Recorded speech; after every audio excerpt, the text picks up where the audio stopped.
La biennale de l'ANEA, prévue du 27 au 31 mars à Libreville, Gabon, s'ouvre aujourd'hui. Pendant 4 jours, ministre africain de l'Éducation, agence de développement partenaire, professionnels de l'éducation, représentants de la société civile vont échanger sur l'un des plus grands défis posés au système éducatif d'Afrique. Comment améliorer l'efficacité des apprentissages dans nos systèmes d'éducation et de formation, ou encore, comme le dit le thème de la biennale, éduquer plus et mieux en Afrique.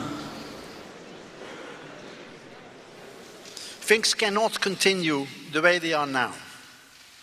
And again, I think this is the moment where one wants to ask oneself, why is it that in spite of so many reform efforts over the past decades, things are still pretty much the way they were 10 years ago, 20 years ago, especially when it comes to the critical processes of teaching and learning.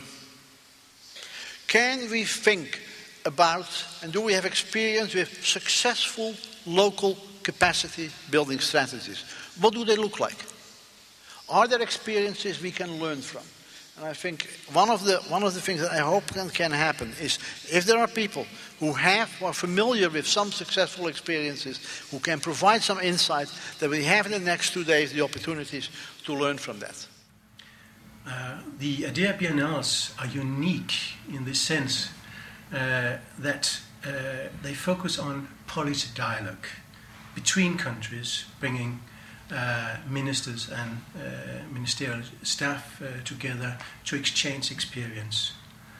But also within countries, increasingly ADEA has been helpful in facilitating national level consultations between ministers of education, between civil society and also researchers to facilitate and make possible informed policy choices. Yet we want our education systems to succeed. Very often people will say, but language is not the only thing. But Wolf supported my argument by saying that language is not everything in education, but without language, everything is nothing in education. So the choice is yours. Are you going to have education as nothing, or are you going to have the language through which education can be effectively imparted? Because Africa as a continent is a multilingual country. It has to choose from among the many languages that it has, almost 2,000 languages spoken in Africa today. And that is a basis why every African child must be taught to be bilingual, because they are already bilingual. It is my sincere hope that the way we have traveled so far is enough evidence that we are all fully committed to sincere educational reforms and development on the African continent. And this requires strong political will and commitment from our governments. Thank you.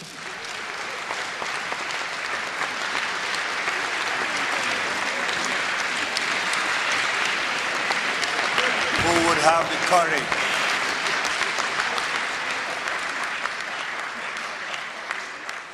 Who would have the courage to stop Dr. Becky Yuti Ojo as she was making her statement for Mama Africa? Let's give her a very big hand.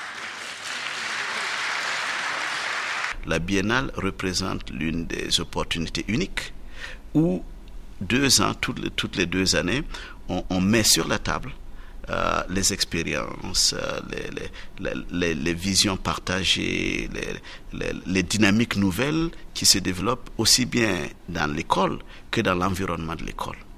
par exemple, les grandes questions sur les langues nationales sont remises en cause. Les questions sur le financement de l'éducation sont présentées par rapport à plusieurs alternatives. C'est un lieu d'échange. Donc, en fait, on vient avec ce que nous apportons, qui est, par exemple, vous avez vu que la BAD a fait une présentation, j'allais dire, assez quand même importante ce matin sur pourquoi investir dans l'alphabétisation. En retour, nous apprenons beaucoup des expériences des autres institutions, des nouvelles recherches qui sont faites sur le terrain. Donc, et là, on est venu avec une équipe assez solide. On avait 7 experts qui sont là, qui écoutent. Et donc, ça nourrit notre réflexion institutionnelle. La présentation que je vais faire donc porte sur les ruptures et tendances et les nouvelles représentations de l'alphabétisation. La traduction anglaise qui parle de changement fort, c'est peut-être plus correct que les tendances, mais en fait, c'est la revue critique des expériences en matière d'alphabétisation nous permet de voir qu'il y a des conditions de succès qui peuvent permettre d'améliorer, je dirais, nos politiques et de pouvoir se concentrer sur ce qu'il y a comme innovation dans le domaine. Chaque personne, l'une après l'autre, nous vient nous dire l'alphabétisation, c'est essentiel. L'école non formelle est un élément essentiel de l'éducation. L'école de base, on ne peut pas y échapper. Mais maintenant, l'école secondaire, on a besoin de s'y attaquer parce que, bon, l'école primaire produit davantage. Et la formation universitaire, et les nouvelles technologies, et le VIH-Sida. Alors, c'est... En fait, compte, moi, je crois que ce que je comprends, c'est la complexité maintenant de la transformation sociale qui est exigée par une éducation de qualité. Et c'est ce que m'apporte, je crois, cet événement qu'est la Biennale de l'ADEA. Aujourd'hui, on se retrouve, par exemple, au Burkina avec plus de 100 000 enfants qui sont certifiés. Mais comme au départ, on avait mis l'emphase sur l'éducation de base tout court, donc l'école primaire classique tout court, bon, on se retrouve avec un blocage au niveau du secondaire. Que font ces 100 000 enfants certifiés, puisqu'on n'avait rien prévu pour que le secondaire les récupère. Et on n'avait rien prévu en termes de post-primaire. Et c'est vrai, il y a toute une réflexion, par exemple, au sein de l'ADEA, un groupe de réflexion sur le post-primaire. Et ça, c'est par exemple intéressant parce que, au moins, au niveau de l'acceptation même des partenaires financiers qui appuient, ils sont de plus en plus consciencieux qu'il faut fondamentalement avoir une vision articulée du système éducatif. Pas dire formel seulement ou non formel seulement, pas dire secondaire seulement ou supérieur seulement, mais il faut vraiment avoir une vision holistique du système éducatif avec un processus de long life learning. Si on n'arrive pas à ça, on ne bougera pas. Voilà. It is no longer useful to plan for and develop formal education programs and non-formal ones independently of each other. An appraisal of programs on the ground provides solid evidence of various levels at which the two systems have promoted a high level of performance in each other. I want to, I think, move to suggest that we abolish the term non-formal education altogether from the vocabulary and particularly of the working group, because you can't really have a working group on non-formal education if no one understands what the term is. I think people are meaning so many different things when it's used. It's unhelpful to define things negatively, as was mentioned on the first day. Sometimes we're talking about children, sometimes we're talking about adults. Let's just abolish the term altogether because it creates a polarization that shouldn't be there. All education should be flexible and responsive to the needs of learners, whether it's for children or for adults. And so I think we should certainly move beyond that existing language. Et je crois que ce n'est pas acceptable. Et l'éducation non formelle, il ne faut pas la considérer comme une éducation au rabais. Et nous avons, à travers l'étude que nous avons faite sur la mesure du droit à l'éducation, montré qu'il faut au contraire avoir des indicateurs pour pouvoir mesurer les progrès que nous faisons dans l'effort de rendre l'éducation, le droit à l'éducation effectif pour tout le monde. Il faut que cela devienne une réalité. I think there are those people who know how to learn and know how to access learning, and will always be lifelong learners. And then there are those, the learning poor, as I call them, versus the learning rich, who don't know how to access learning and therefore won't become lifelong learners because of their learning histories or learning biographies or dissatisfaction with some form of learning or another. And I think if we're serious about the issue of literacy and lifelong learning, we ought to be looking at how one bridges and closes the gap between the learning rich and the learning poor. This point is very much how does one stimulate a demand from those who are the learning poor and don't know how to access learning opportunities. The only way to make sure that we build a literate society is by doing four things. And the last but most important one is to eradicate poverty. This is not a result of literacy. This is a requisite for literacy for all. And I think we can no longer continue to attribute literacy and education the role that economic policies must do.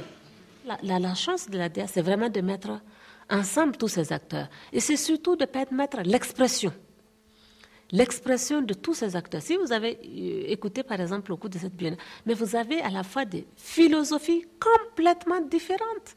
Vous avez des gens qui ont une vision complètement différente de l'éducation. Et puis, à côté, vous avez des réflexions de type capitaliste pur. On raisonne éducation à partir seulement du coût de l'éducation. Ce n'est que ça, le problème de ces temps. Et puis, il y a d'autres acteurs à côté qui vous disent non, l'éducation, ce n'est pas seulement l'argent. L'éducation, c'est d'abord les êtres humains et la capacité de ces êtres humains à avoir des relations avec d'autres et à construire des sociétés de type humain. Alors, les visions sont complètement différentes. Et ça aussi, c'est important, parce que c'est ça le monde. Je pense que c'est un cadre qui permet réellement de faire des réformes profondes. Mais il faut absolument le nuancer, parce que c'est tellement progressif. Parce que ces réformes-là, elles sont à la fois au niveau de différents acteurs. Et c'est là où l'enjeu est délicat. Je dis bien différents acteurs parce que vous avez des décideurs politiques. Vous avez les partenaires financiers. Vous avez les chercheurs qui constituent aussi un groupe important. Vous avez les praticiens de l'éducation, qu'on appelle les techniciens de l'éducation. Et quand vous prenez tout ce beau monde, à qui vous demandez par exemple, souvent de changer de façon de faire, de changer de façon de penser, de changer de façon de pratiquer ou de concevoir l'éducation, il ne faut pas attendre que ça se passe, je ne sais pas moi, demain. Moi, ce que j'ai toujours aimé dans la Biennale de l'ADA, c'est cette question qu'il n'y a pas de certitude. Vous voyez, on vit en fait on joue avec des vies humaines et il faut avoir ce désir continuel de s'améliorer, de changer, d'appliquer, d'aller un peu plus loin dans la quête, n'est-ce pas, de meilleur. Donc la Biennale, en fait, c'est l'occasion pour les gens de venir, d'être très humbles, de dire voilà ce que nous faisons, de présenter ça et d'avoir des critiques très positives. Ça peut être une expérimentation, si on peut utiliser ce terme-là, mais c'est comme un laboratoire où les gens arrivent avec des idées multiples et au sortir de la Biennale, on ne s'en rend pas compte, mais il y a des gens qui repartent transformés. Depuis 2000, la politique de développement de la petite enfance a été inscrite comme une priorité nationale de développement économique et social. Et cela s'est traduit, comme je l'avais dit tantôt, par l'implantation d'un programme national de cases des tout-petits qui prend en charge les enfants de 0 à 6 ans. Ce découpage de la cible est significatif et novateur dans la mesure où ce programme entend mettre le focus sur les enfants de 0 à 3 ans. Je devrais même dire de la conception à 3 ans et j'y reviendrai tout à l'heure. Nous parlons beaucoup de cases des tout-petits, mais en réalité, qu'est-ce qu'une case des tout-petits? Vraiment, j'étais très heureuse cet après-midi de suivre les 3 exposés. Je dis qu'avant de rentrer dans cette salle, j'avais entendu parler de la petite enfance. On devrait s'en occuper de 0 à 6 ans. j'étais offusquée parce que, écoutez, nous, en tant que ministre de l'Éducation nationale, on a déjà beaucoup à faire avec une école primaire qui est chaotique. On essaie de mettre ça en route. Vous voulez nous demander d'aller chercher les bébés dans les ventres des mamans pour s'en occuper. C'était trop nous demander. Mais je crois que ce que j'ai entendu cet après-midi me rassure. C'est un comité interministériel qu'on doit y mettre. On ne peut pas laisser à un seul département le soin de s'occuper de tout. On sait que de 0, la grossesse, c'est le ministère de la Santé. De 0 à 3 ans, il peut y avoir un ministère des Affaires sociales qui va donc travailler en étroite collaboration avec le ministère de l'Éducation pour faire en sorte que, oui, on prenne en compte les enfants de 0 à 6 ans. Mon souhait personnel serait d'implanter les préscolaires partout, mais je me limite d'abord de 3 à 6 ans, c'est-à-dire avant l'école primaire. Merci.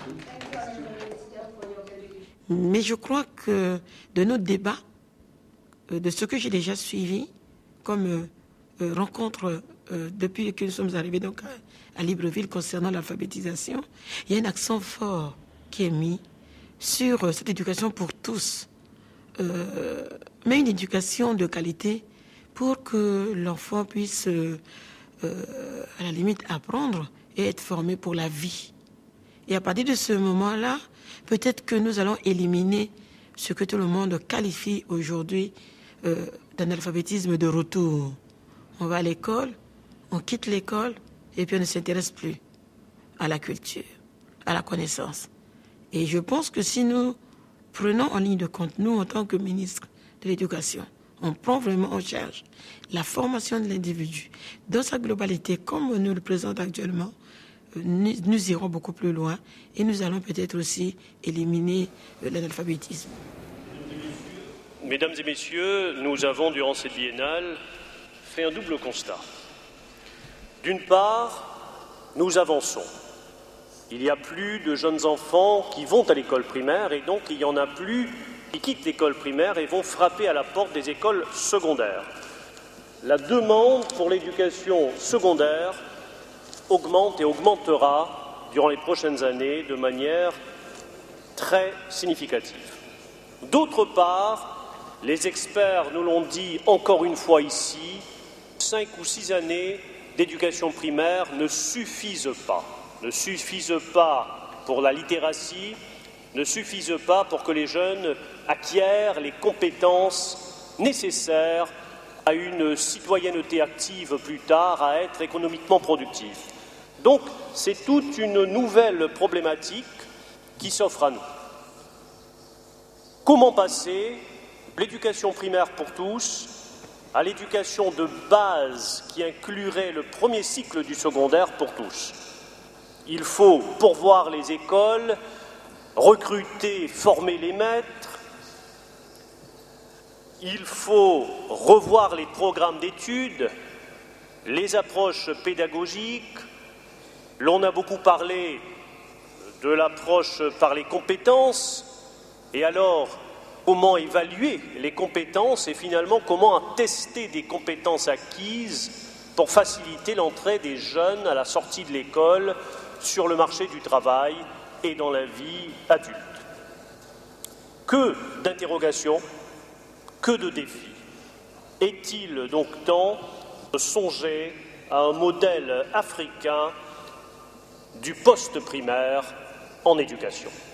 From this particular biennale, I was struck by the importance of mother tongue instruction and by the fact that 2 years is far from enough. One has to have at least 5 or 6 years of competent mother tongue instruction in order for the students to really profit from this. A second thing, a lot of research has gone into this, and one of the findings looked at the, you might say, where do you get best value for money for investments in education? And it was striking that the far best value you get is to make sure that students and pupils get access to learning materials. A third key message was the importance of early childhood development. This is the small kids, before they come to school, is the raw material of education. And this realization has come a bit slowly to educational practitioners, but I think the message is getting in, that early childhood, small children, is not a case for health personnel or social welfare. We have to take it into consideration as educationists as well. The very striking features of ADEA as an association is that, its smallness and its greatness in the same time. Some may believe wrongly that because ADEA is small, it's insignificant. I believe that, to the contrary, ADEA may be small, but its impact is quite great. It is very striking how much value one gets out of so little money. Très souvent, après une biennale comme celle-là, la question qui est posée, nous avons eu une biennale intéressante, voire même utile, mais qu'est-ce qui se passe après? Ce qui se passe après, c'est ce que vous en ferez, vous tous, ministres, agences de développement, professionnels de l'éducation. Nous avons une responsabilité partagée d'assurer un suivi à cette biennale. Certes, nous n'avons pas de déclaration, nous n'avons pas de résolution, et ce n'est pas notre rôle. Nous ne sommes pas une organisation intergouvernementale. Nous n'avons pas non plus de projets ou de programmes d'éducation qui vont sortir de ces biennales. Ce n'est pas également notre rôle, c'est peut-être le rôle des ministres, c'est le rôle des agences de développement. Notre rôle à nous, c'est d'être une organisation apprenante, de favoriser les échanges, l'interapprentissage, le dialogue politique, mais non pas pour échanger des convictions et des opinions, mais pour se baser sur un travail analytique qui permet d'alimenter le dialogue politique, d'alimenter les échanges professionnels, avec pour perspective comment pouvons-nous influencer les visions politiques, les arbitrages de la gestion, les stratégies et la planification, les relations, les représentations et les pratiques des principaux acteurs de l'éducation. Comment pouvons-nous renforcer le leadership politique, les capacités de réforme en Afrique? Alors, notre tâche, votre tâche, c'est d'abord poursuivre le partage sur l'amélioration de la qualité, au niveau des ministères de l'éducation, au niveau des agences, au niveau des institutions académiques, au niveau des organisations de la société civile. Je vous remercie.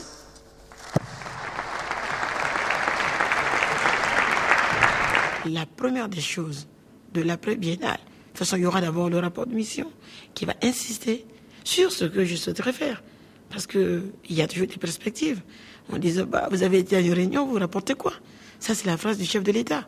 Alors, bien sûr, ce que je rapporterai, c'est surtout l'extension d'une éducation pas obligatoire, mais quand même que l'on tienne compte d'un côté de la petite enfance. Quant à l'alphabétisation, je crois que là aussi, l'engagement du gouvernement est net, vu que le ministère s'intitule enseignement primaire et secondaire chargé de l'alphabétisation. Donc voilà un peu l'après-biennale selon moi. On ressort de la biennale en étant parfois atterré par l'ampleur du problème et par l'impossibilité de faire quoi que ce soit dans tel et dans tel domaine. Et bon, voilà. Et en même temps, si on le souhaite, on peut décider chacun d'agir selon, à l'intérieur de son cercle de pouvoir, c'est-à-dire de ce qu'on peut faire. Alors moi, je sais que, par exemple, le film qui a été produit à l'occasion de la Biennale va être disséminé dans au moins 25 pays, parce que moi, j'ai le pouvoir de faire ça. Il va y avoir un rapport de cette activité qui va être envoyé à l'ensemble de nos sections nationales. Il va y avoir des incitations à nos partenaires financiers de faire des activités de formation, parce que la Biennale a a convenu qu'il était très important que le directeur exerce un leadership et qu'il soit formé en ce sens-là. Il va y avoir donc d'autres réflexions qui vont être élaborées à l'intérieur de notre réseau, notamment sur le thème dont je parlais tantôt, c'est-à-dire la gouvernance des ressources. Et à l'intérieur de ce que je peux faire, je peux garantir, moi, qu'il va y avoir une suite.